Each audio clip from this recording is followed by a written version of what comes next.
dites pas mourir, dites naître. Croyez. On voit ce que je vois et ce que vous voyez. On est l'homme mauvais que je suis, que vous êtes. On se rue au plaisir, au tourbillon, aux fêtes. On tâche d'oublier le bas, la faim, l'écueil, la sombre égalité du mal et du cercueil. Demain, dès l'aube, à l'heure où blanchit la campagne, je partirai. Vois-tu, je sais que tu m'attends. J'irai par la forêt, j'irai par la montagne. Je ne puis demeurer loin de toi plus longtemps.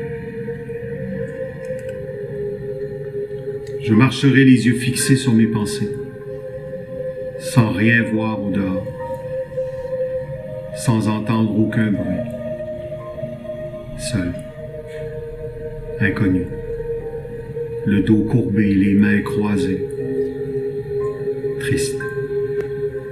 Et le jour sera pour moi comme la nuit. Je ne regarderai ni l'or du soir qui tombe, ni les voiles au loin descendant vers Harfleur. Et quand j'arriverai, je mettrai sur ta tombe un bouquet de houx vert et de bruyères en fleurs.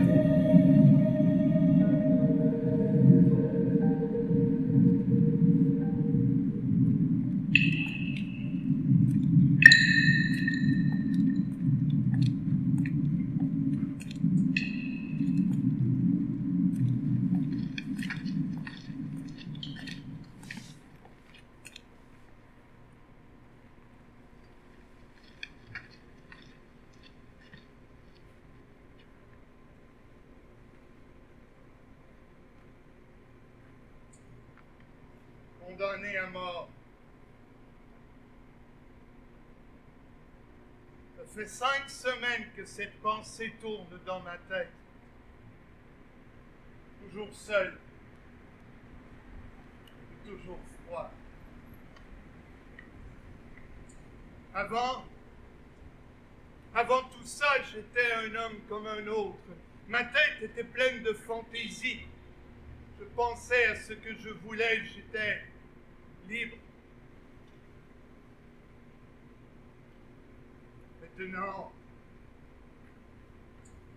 Maintenant tout est fini. Mon corps et surtout mon esprit est en prison, pris dans une idée. J'ai une idée.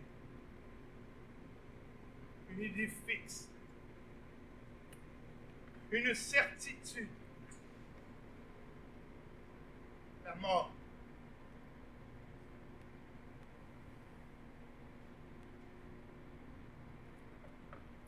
Par un beau matin du mois d'août,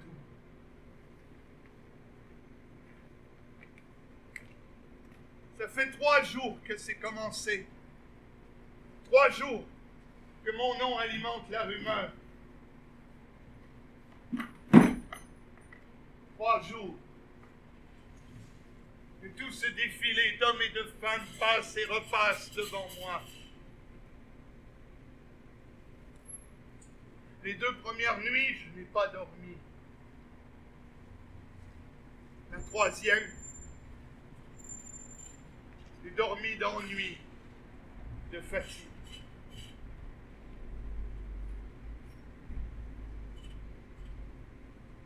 À minuit, les jurés délibéraient. Et je suis tombé aussitôt dans un sommeil profond.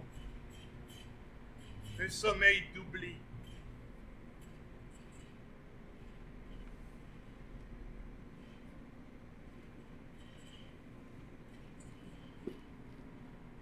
J'aime le soleil. Il fait beau. C'est une belle journée.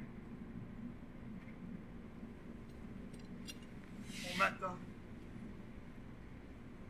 Les jurés avaient travaillé pendant que je dormais. Une rumeur. Les chaises se déplacèrent bruyamment, les cloisons craquèrent, et pendant que je traversais la longue salle, il me semblait que j'étais le centre. Jamais de ma vie je n'avais été le centre. Puis tout à coup, il y eut un grand silence. Quand le bruit arrêta, il arrêta aussi dans mes idées. Et alors j'ai compris.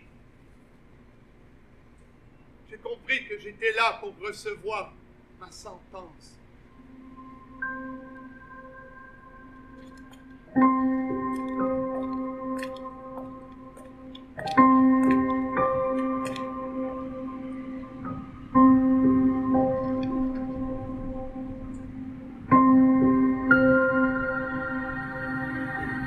Voici donc les longs jours, lumière, amour, délire. Voici le printemps, mars, avril au doux sourire, mai fleuri, juin brûlant, tous les beaux mois amis.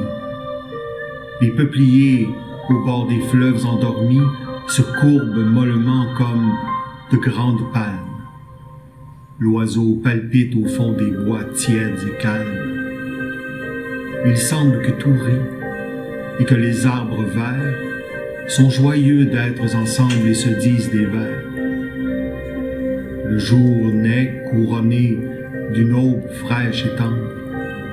Le soir est plein d'amour. La nuit, on croit entendre à travers l'ombre immense et sous le ciel béni quelque chose d'heureux chanter dans l'infini.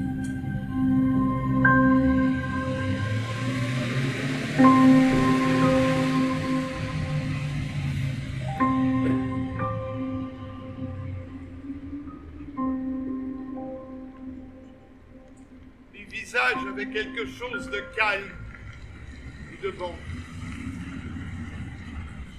Les gens avaient l'air abattus, mais c'était sans doute de fatigue après avoir veillé toute la nuit.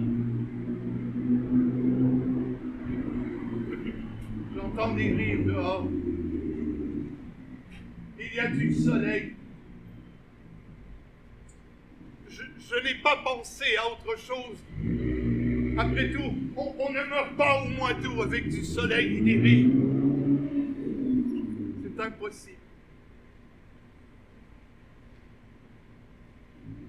Et tout à coup,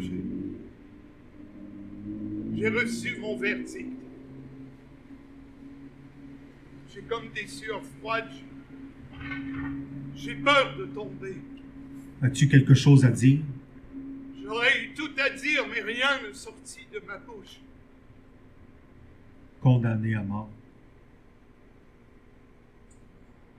Je me sens comme un édifice qui se démolit.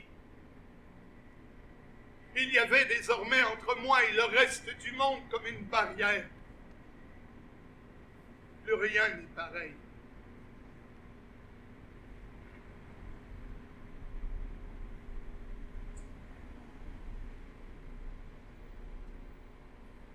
Condamné à mort. Après tout, les hommes ne sont-ils pas tous des condamnés à mort avec sursis? Depuis ma condamnation, combien sont morts et qui pensaient avoir une longue vie? Combien m'ont devancé? Combien qui respirent encore ce soir et qui me devanceront? N'importe. C'est horrible.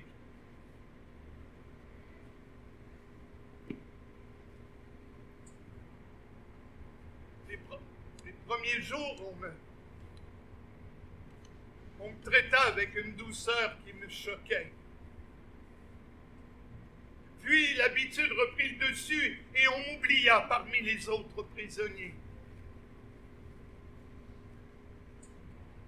J'échange avec les autres. Ces gens-là me plaignent.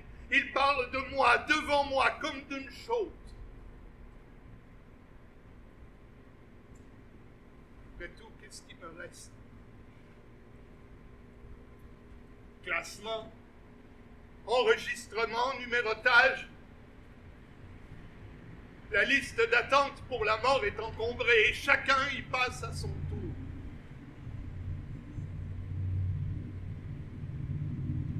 En tout 6 semaines. Tu vas faire ton testament? Je laisse une mère. Je laisse une femme. Je laisse un enfant. Une petite fille avec de grands yeux noirs. Ma petite Marie. Elle ne pense à rien, c'est ça. C'est ça qui me fait le plus mal.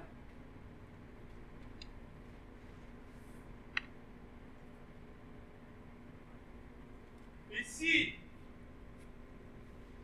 c'est ma maison. 4 murailles de pierre. Au-dessus de ma tête, une voûte noire. C'est la nuit. Que faire de la nuit? Je me suis levé et j'ai promené ma lampe sur les murs. Ils sont remplis de dessins et de figures bizarres, de noms qui s'entremêlent et se cachent les uns les autres. C'est comme si chaque locataire avait voulu laisser une trace, ici, au moins. C'est du crayon, de la craie, du charbon, souvent de profondes entailles dans la pierre. Ici, 2 cœurs enflammés, transpercés d'une flèche, avec écrit au-dessus « Amour pour la vie ».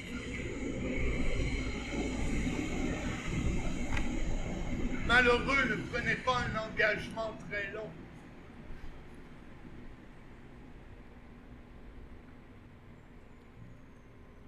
Dans le coin, une figure épouvantable. L'échafaud. L'échafaud qui se dresse pour moi.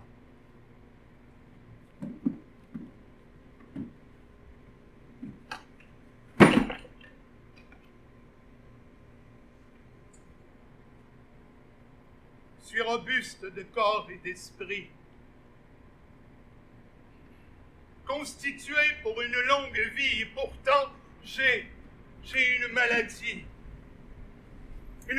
mortelle, une maladie faite de la main de l'homme.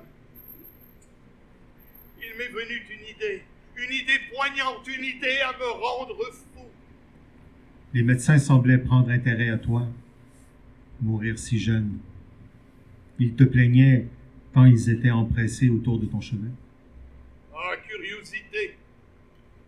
Après tout, ces gens guérissent bien d'une fièvre, mais jamais d'une sentence de mort.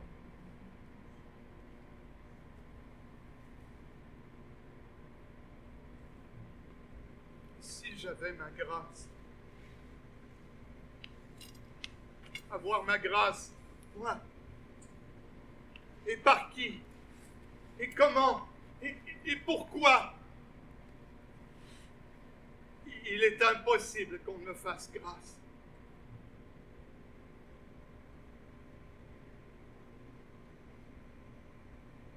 Pendant le peu d'heures que j'étais avec les médecins, je me suis assis près d'une fenêtre au soleil et j'ignore si c'est Dieu ou le démon qui m'exauça, mais au même moment, j'entendis une voix, une douce voix. Pas un oiseau, non. Bien mieux. J'écoutais avidement la voix. Une espèce de roucoulement triste.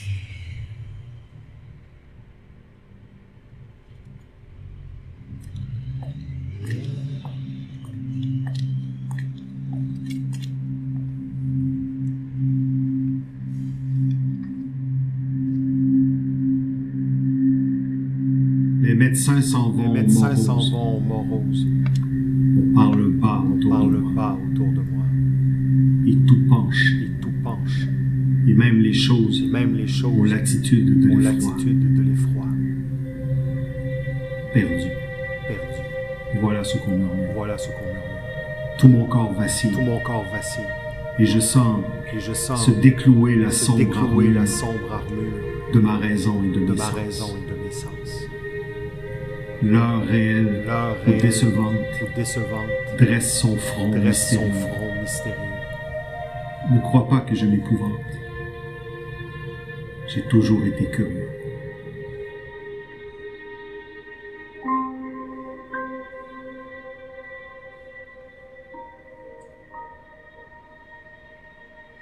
Et si je m'évadais, comme je courrais à travers champs, je connais près de la ville, à côté du marais, un fourré d'arbres où j'allais quand j'étais au collège avec mes camarades pour pêcher des grenouilles. C'est là que je me cacherai jusqu'au soir. La nuit venue, je reprendrai ma route, j'irai au sud. Non, le fleuve m'en empêcherait, j'irai au nord. Non. Un homme vient d'entrer. Il t'a salué, s'est excusé de te déranger. Il t'a demandé ce que tu désirais à déjeuner. Le jour a passé. L'horloge de la chapelle a sonné 6 heures. Est-ce que ce serait pour aujourd'hui? Non.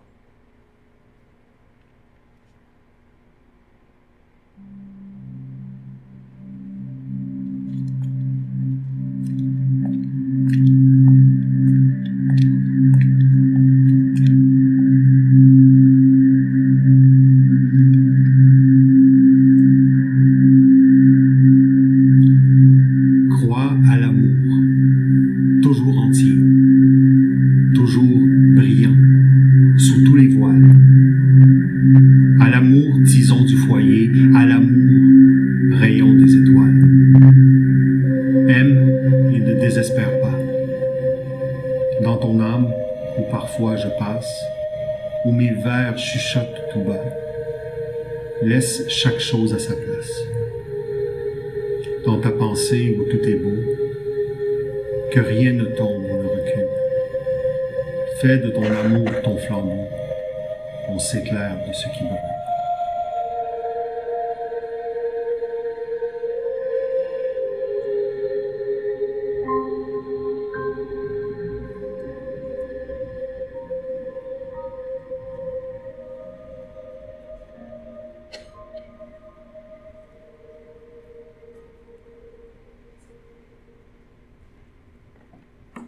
C'est pour aujourd'hui.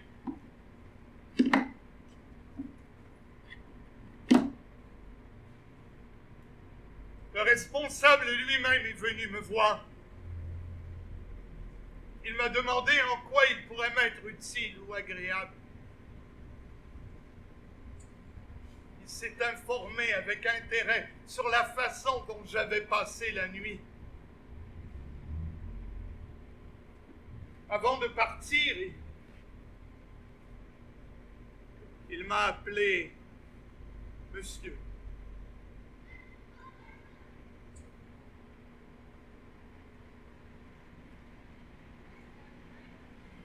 C'est pour aujourd'hui. Je suis calme maintenant. Je suis sorti de la profonde anxiété où m'avait plongé la visite du responsable. J'espérais encore, mais aujourd'hui, Dieu merci, je n'espère plus. Es-tu préparé? Je ne suis pas préparé, mais je suis prêt. Un message de la part du procureur général. Procureur général, celui qui a souhaité si ardemment ma tête. J'espère que ma mort lui apportera le plus grand des bonheurs. Lisez. L'arrêt sera exécuté aujourd'hui. Depuis quelques secondes, je ne t'écoute plus. Je regarde fixement la porte qui est restée entr'ouverte. Un moyen de m'échapper. Un moyen quelconque. Je dois Je dois absolument m'évader. Par les fenêtres, par la porte, par les charpentes du toit. Je dois m'évader. Dussé-je laisser de ma chair après les poutres?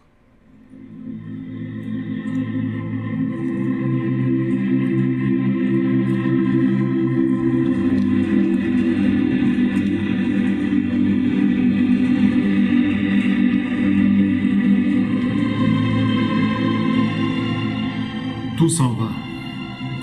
La nature est l'urne mal fermée. La tempête est écume et la flamme est fumée. Rien n'est hors du moment. L'homme n'a rien qu'il prenne et qu'il tienne et qu'il garde. Il tombe heure par heure et ruine. Il regarde le monde, écroulement.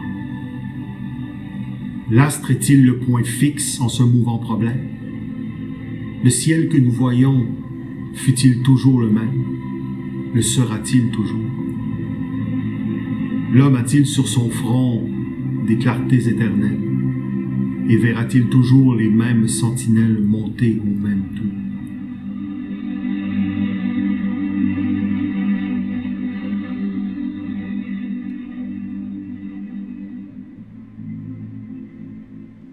J'ai fait le pas. Je ne pensais jamais pouvoir en faire un second tant ma tête était lourde et mes jambes faibles, mais je me suis ressaisi et j'ai continué d'avancer. Avant de partir, j'ai jeté un dernier coup d'œil. Je l'aimais bien cet endroit. Mon cachot à moi.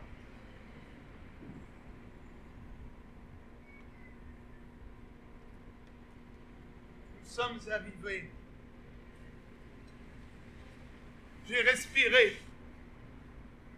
Ça m'a fait le plus grand bien. Nous n'avons pas marché longtemps à l'air. Une voiture stationnait dans la première cour.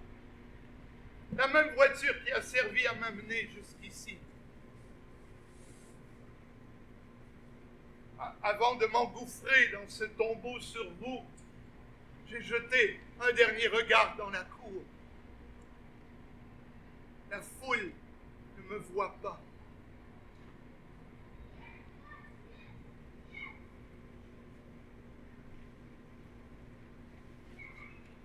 8h30 marquait à l'horloge quand la voiture s'est arrêtée. J'ai bien cru que les battements de mon cœur allaient s'arrêter aussi. Mais je me suis ressaisi. Et la porte s'est ouverte avec la vitesse de l'éclair. On m'a placé dans une pièce où il n'y avait que 4 murs.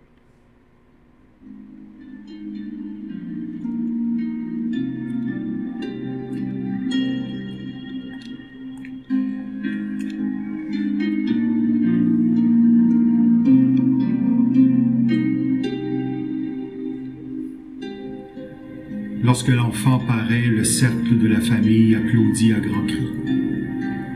Son doux regard qui brille fait briller tous les yeux, et les plus tristes fronts, les plus souillés peut-être, se dérident soudain à voir l'enfant paraître, innocent et joyeux. Soit que juin ait verdi mon seuil, ou que novembre fasse autour d'un grand feu vacillant dans la chambre les chaises se toucher.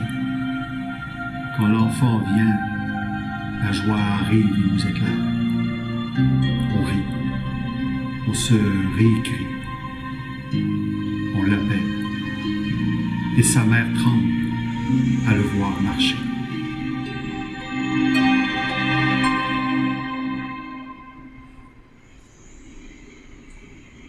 Encore 6 heures et je serai mort. Je serai quelque chose d'immonde qui traîne sur une table froide. Voilà ce qu'ils feront de ton père. Ces gens qui d'aucuns ne me aiment et qui tous me plaignent et qui tous me tueront. Comprends-tu, Marie? Me tuer de sang-froid. pauvre petite Marie. Ton père qui t'aimait tant, qui promenait sans cesse ses doigts dans les boucles de tes cheveux comme sur de la soie, qui prenait ton petit visage rond dans ses mains. Qui donc t'aimera? Auras-tu honte de moi? Encore, si je savais comment on meurt. Il paraît qu'il y a une bascule et qu'on vous couche sur le ventre. Je l'ai entrevu une fois.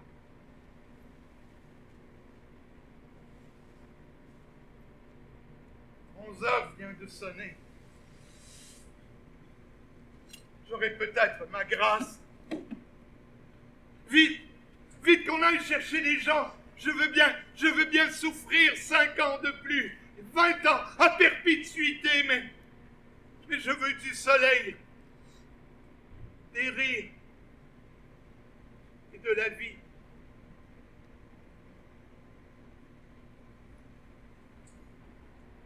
Il m'est venu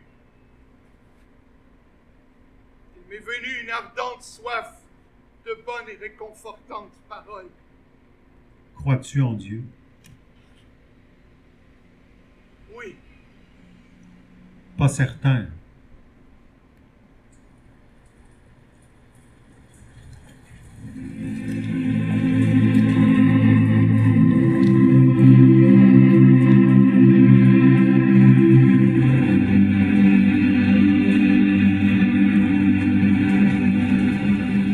Enfant, rêve encore. Dors. Ô mes âmes. Ta jeune âme ignore où s'en vont tes jeux. Une algue morte tu vas. Que t'importe. Le courant t'emporte, mais tu dors toujours. Sans soin, sans étude, tu dors en chemin, et l'inquiétude à la froide main de son ongle aride sur ton front candide, qui n'a point de ride ni crie pas demain. Il dort. Innocence. Les anges sereins qui savent d'avance le sort des humains, le voyant sans âme, sans peur, sans alarme, pèse avec larmes ses petites mains.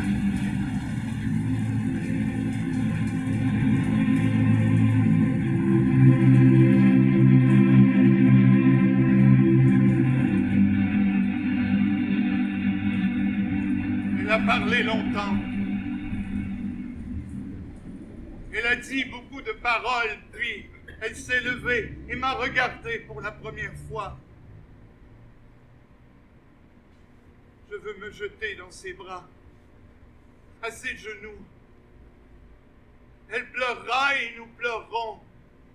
Elle sera éloquente et je serai consolé, et mon corps et mon cœur se dégonflera dans le sien. Elle prendra mon âme et je prendrai son Dieu.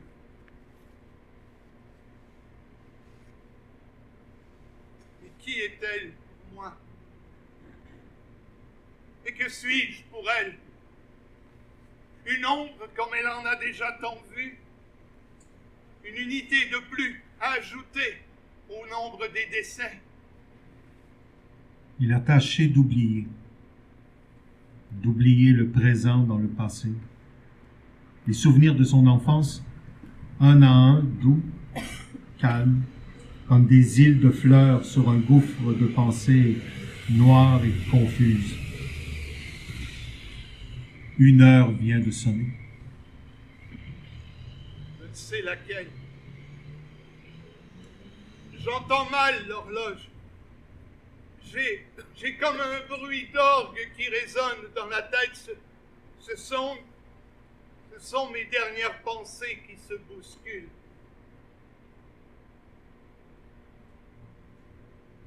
ma jeunesse, ma belle jeunesse.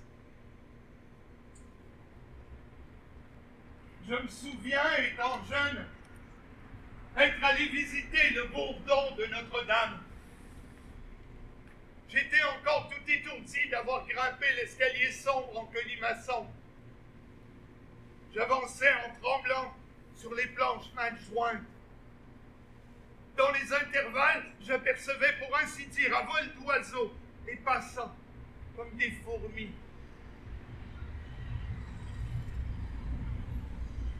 J'ai toujours l'impression d'être dans la tour. L'énorme cloche s'est mise à tinter. Et c'est tout à la fois pour moi. Étourdissement, éblouissement. J'ai comme un bruit de cloche qui ébranle les cavités de mon cerveau.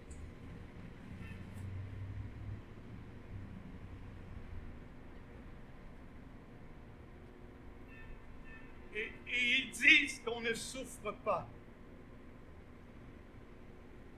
Que la fin de cette façon est plus douce. Que la mort s'en trouve simplifiée. Ils disent qu'on ne souffre pas. Mais qui leur a dit? Est-ce que mort est revenu les remercier, leur dire « Ah, restons-en là, la mécanique est bonne » Non. Une minute. Moins d'une minute. Moins d'une seconde et la chose est faite. Et quoi? Ne se sont-ils jamais mis, ne serait-ce qu'en pensée, à la place de celui qui, au moment où une demi-seconde,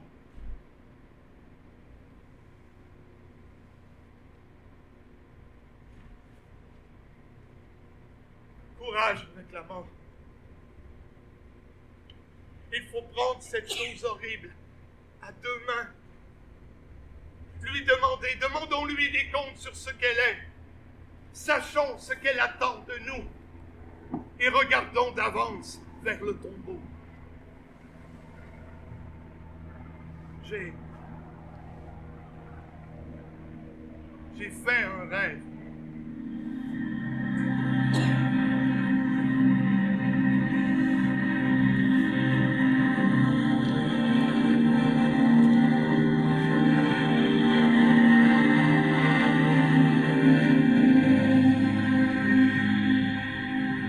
J'ai rêvé que c'était la nuit. Il me semblait que j'étais chez moi avec 2 ou 3 de mes amis, je ne sais plus lesquels. Ma femme était couchée dans la chambre à côté et dormait avec notre enfant. Nous parlions à voix basse, mes amis et moi, et ce que nous disions nous effrayait. Tout à coup, il me sembla entendre un bruit quelque part dans les autres pièces de l'appartement. Un bruit faible, étrange, indéterminé. Mes amis avaient entendu comme moi. Nous écoutâmes. C'était comme une serrure qu'on ouvre sourdement, comme un verrou qu'on scie à petit bruit. Il y avait quelque chose qui nous glaçait. Nous avions peur. Nous résolûmes d'aller voir. Je me levai.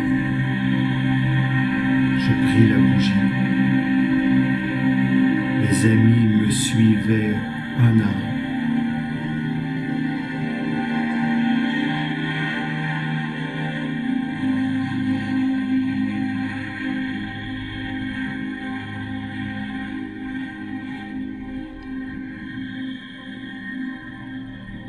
Réveillé tremblant,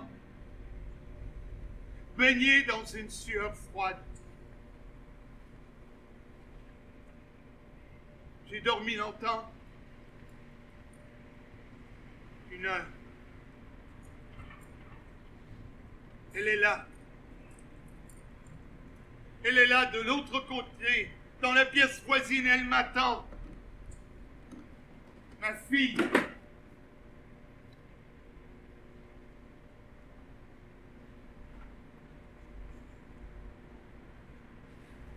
Elle a de grands yeux noirs. Elle est belle. On lui a mis une petite robe qui lui va très bien. Je l'ai regardée. J'ai touché ses cheveux. Elle avait l'air étonnée. Sa mère est malade. Sa grand-mère aussi. Elle ne m'a pas reconnu. Il y a plus d'1 an que je l'ai vue pour la dernière fois. Déjà effacée dans cette mémoire-là, la seule où j'eusse voulu vivre. Ne plus être père.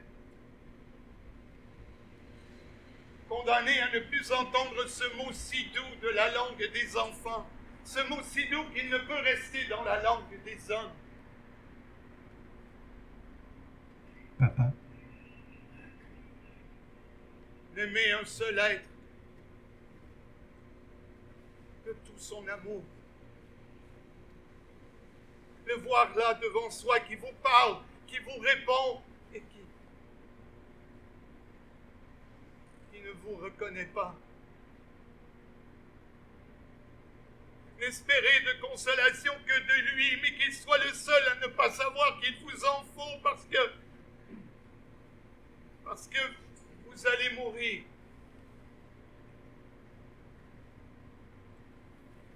Marie, sais-tu lire? Sa mère lui fait lire des lettres.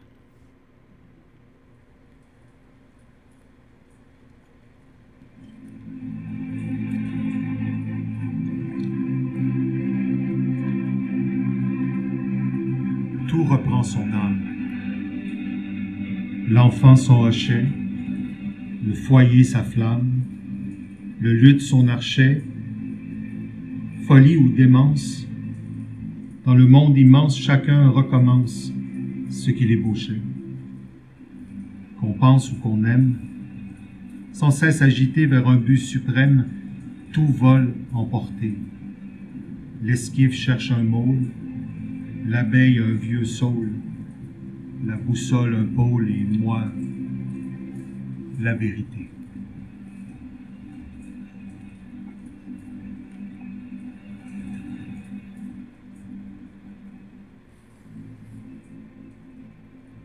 Ainsi donc j'y suis. Quand j'ai vu les 2 grands bras rouges avec leur triangle noir au-dessus de la foule, le cœur m'a failli. 3 heures sonnaient à l'horloge quand on est venu me prévenir qu'il était temps. J'ai tremblé. Tremblé comme si j'eusse pensé à autre chose depuis 6 jours, depuis 6 semaines, depuis 6 mois. On m'a fait descendre leur escalier. Ça parlait bas autour. Il y avait comme un grand bruit sourd qui ondulait dans les airs. J'ai d'abord cru que c'était le fleuve, mais c'était la foule. Et on m'a enlevé ma veste. Et quelqu'un a pris mes bras et me les a placés dans le dos et j'ai senti doucement le nœud des cordes qui se resserrait sur mes poignets qui se rapprochaient l'un de l'autre. Puis on m'a enlevé ma veste. La porte s'est ouverte brusquement et j'ai vu tout à la fois. Les 1000 visages hurlants du peuple, entassés pêle-mêle dans l'orage, sur la rampe du grand escalier.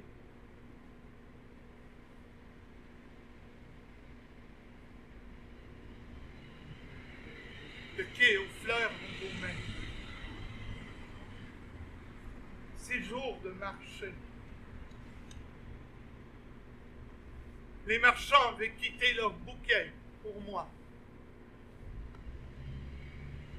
Je lisais machinalement les enseignes des boutiques. Puis la curiosité me prit de regarder dans la direction où j'avançais, mais mon corps refusa et ma nuque resta paralysée. J'ai une dernière déclaration à faire. Ma grâce, elle viendra sûrement. Des grâces, au dernier moment, ça s'est souvent vu. Et à qui fera-t-on grâce si ce n'est à moi? Pitié. Pitié.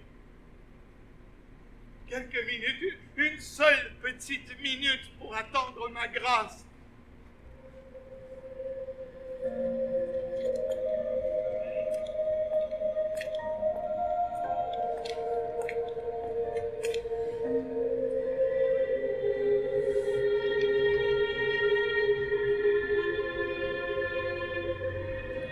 On aime. On aime. On est aimé. Bonheur qui manque au roi. On écoute le chant des oiseaux dans les bois. Le matin, on s'éveille. Et toute une famille vous embrasse. Une mère, une sœur, une fille. On déjeune en lisant son journal. Tout le jour, on mêle à sa pensée espoir, travail, amour. La vie arrive avec ses passions troublées. On jette sa parole aux sombres assemblées. Devant le but qu'on veut et le sort qui vous prend, on se sent faible et fort. On est petit et grand. On est flot dans la foule, âme dans la tempête. Tout vient et passe. On est en deuil. On est en fête. On arrive, on recule, on lutte avec effort.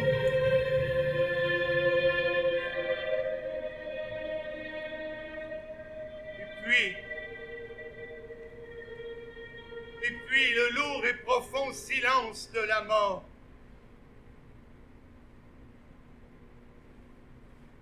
Où était le bonheur, disais-je? Le bonheur, vous me l'avez donné.